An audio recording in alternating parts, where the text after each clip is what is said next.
partir de la experiencia del TICNIS, mostrar los conflictos de la transición estatal, los conflictos respecto a la Constitución y obviamente los conflictos frente al proyecto indígena de la transición civilizatoria, del proyecto civilizatorio alternativo al capitalismo, a la modernidad y al desarrollo, que es precisamente el vivir bien.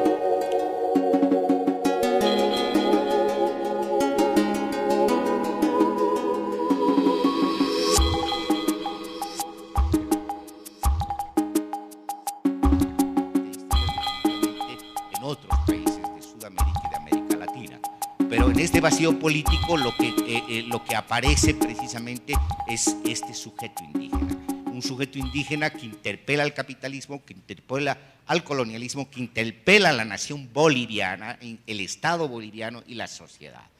Y está interpelado profundamente el Estado-nación como una estructura de la continuidad liberal y la continuidad colonial.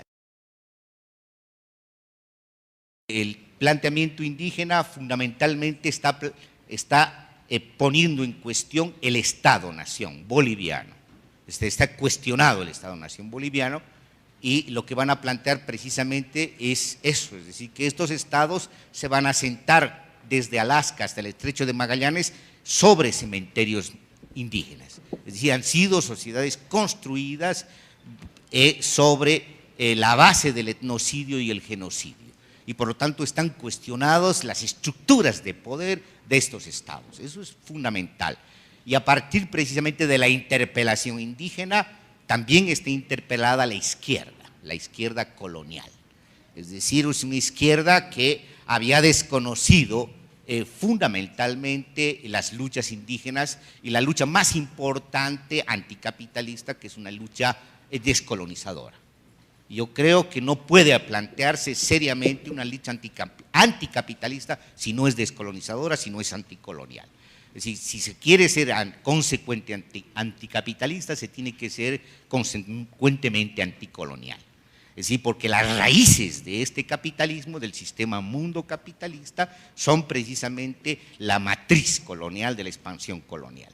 Entonces, creo que el proyecto indígena es el proyecto más radical inclusive que el propio proyecto obrero. Y pueblos indígenas que vuelven a plantear el tema colonial y vuelven a plantear la lucha descolonizadora y obviamente ponen en el tapete varias crisis.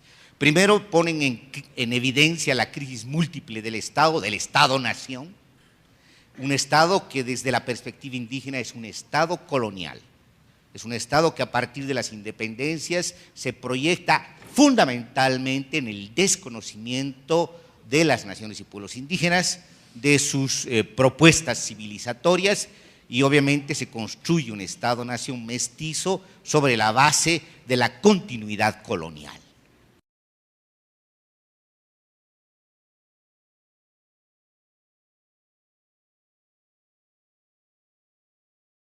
Cuando se plantea por primera vez la necesidad de una asamblea constituyente, es en un cabildo de Cochabamba, en plena crisis, cuando se llega precisamente a la convicción de que había que ir a una asamblea constituyente y no a las elecciones. Fíjense, esa es una gran diferencia. ¿Por qué? Porque la asamblea constituyente era la expresión de un proyecto indígena que buscaba en la constituyente, en el poder constituyente, destruir el Estado-nación y construir el Estado plurinacional descolonizador. Es decir, con el reconocimiento pleno de las naciones y pueblos indígenas, de sus instituciones, de sus formas de gobierno. Entonces, ese es el proyecto que se gesta del 2000 al 2005.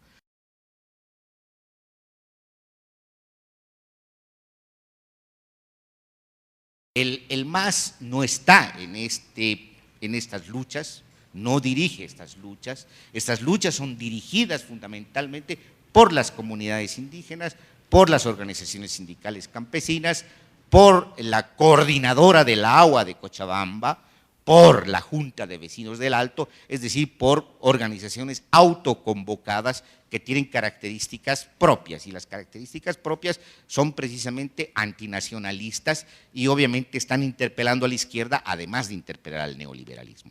El MAS es sencillamente una de las organizaciones dentro de este bloque muy vinculada a la defensa de la coca, una defensa de la coca que se convierte rápidamente en una defensa antiimperialista. El MAS, entonces, en este momento es un proyecto electoral muy vinculado al proyecto nacionalista y muy vinculado al proyecto de la vieja izquierda tradicional. Es muy difícil, además, que entienda las luchas indígenas.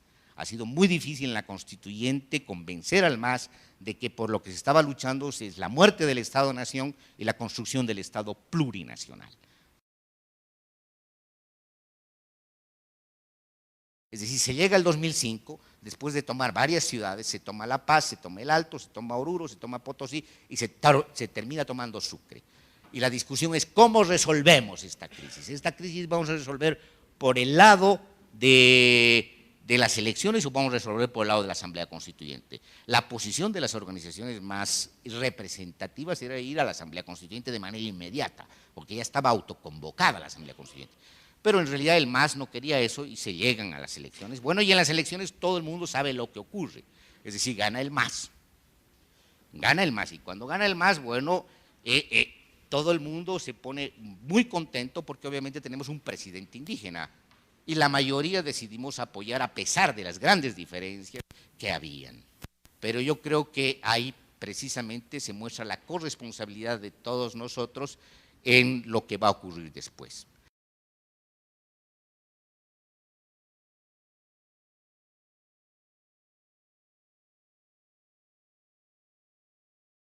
Hay dos etapas en las propias gestiones del gobierno. La primera gestión es la del 2005 al 2009, que es una gestión donde tienen que cumplir la agenda de octubre, la agenda de la Ciudad del Alto, de Huarizata, de Ilabaya, de la zona rebelde del altiplano. Tienen que cumplir, porque si no cumplen podía ocurrirles lo que le ocurre a Carlos Mesa, caerse inmediatamente. Entonces empiezan a cumplir y la agenda de octubre se resume a dos cosas: nacionalización de los hidrocarburos y convocatoria a la Asamblea Constituyente. El problema es que convoca el Congreso a la Asamblea Constituyente. ¿Por qué el Congreso? ¿Por qué un poder constituido tiene que convocar a una Asamblea Constituyente que ya había sido convocada insurreccionalmente? Ahí hay un problema. Hay una intención explícita de limitar los alcances del poder constituyente.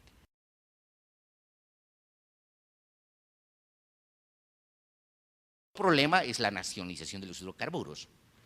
Es decir, la nacionalización significaba fundamentalmente expropiación. Y no se expropia, obviamente en un año se vive un 82% para el Estado y un 18% para las transnacionales, pero cuando acaba la fiesta, es decir, cuando se llegan a los contratos de operaciones, en esos contratos de operaciones se desnacionaliza el proceso de nacionalización. Es decir, se entrega todo el control técnico a las transnacionales. Se llega al proyecto del MAS, que no era el proyecto de los movimientos sociales, 50-50%. Es decir, se comienza con el proceso de desnacionalización en el proceso. Hasta el 2009 se cumple mediatizadamente, regresivamente, tramposamente, se cumple con la agenda de octubre, es decir, no se cumple. Y después del 2009 al 2012 es la etapa más complicada, porque es la etapa de enfrentamiento con el pueblo boliviano y con las naciones y pueblos indígenas originarios. Concretamente hay dos fechas importantísimas. Una es el gasolinazo, se opta por una medida de shock monetarista, neoliberal, ocultando al pueblo la medida hasta el último día del año, cuando estaba desarmado completamente, se lanza la medida, bueno, y nadie esperaba una reacción popular, porque los dirigentes estaban controlados y cooptados, pero nadie se da cuenta de que estamos ante un pueblo que es capaz de autoconvocatorias. Se autoconvocan las bases, hay un levantamiento popular que obligan al gobierno a retroceder en la medida. Y el segundo enfrentamiento es el más complicado, es el enfrentamiento del contenido mismo de la Constitución, es el enfrentamiento del proyecto descolonizador, es el enfrentamiento del proyecto civilizatorio del vivir bien, que es lo que se había establecido de manera muy clara y específica en la Conferencia de Pueblos contra el Cambio Climático, es decir, contra las cumbres de Naciones Unidas. Y ahí se había decidido definitivamente lanzar una guerra contra el capitalismo en defensa de la madre tierra y además definir muy claramente qué es el vivir bien. El vivir bien es un modelo alternativo al capitalismo, a la modernidad y al desarrollo y al extractivismo. ¿Qué es Tiquipaya? Es eso. Las naciones y pueblos indígenas, las 64 comunidades de Tiquipaya salen en defensa de la Constitución, porque la Constitución dice eso. La Constitución dice destrucción del Estado-Nación y construcción del Estado plurinacional, comunitario y autonómico. Y eso significa transformaciones estructurales, transformaciones institucionales y no mantener de ninguna manera la estructura normativa liberal. Y lo que hacen es defender y restaurar el Estado-Nación contra el Estado plurinacional. En el TIMI se vive una guerra entre el Estado-Nación boliviano y el Estado plurinacional de la Constitución. En el TIMI se vive la guerra entre el modelo extractivista que ha optado el gobierno, continuando las políticas de todas las castas criollas en Bolivia que han optado por el modelo extractivista y el modelo alternativo al extractivismo, que es precisamente el modelo del vivir bien. Y en el TIMI se vive precisamente la guerra entre las naciones y pueblos indígenas y un gobierno que ha optado por defender los intereses de las transnacionales petroleras, hidrocarburíferas, de la construcción de carreteras. Entonces el TIMI es lo que ha mostrado una crisis profunda, ninguna tensión creativa, aunque esa sea la intención del jacobino, ninguna tensión creativa. Son profundas contradicciones que obviamente han puesto en peligro el propio proceso. Y los movimientos indígenas han decidido, en documentos ya conocidos, de que van a defender el proceso contra un gobierno que está contra el proceso. Aquí termino.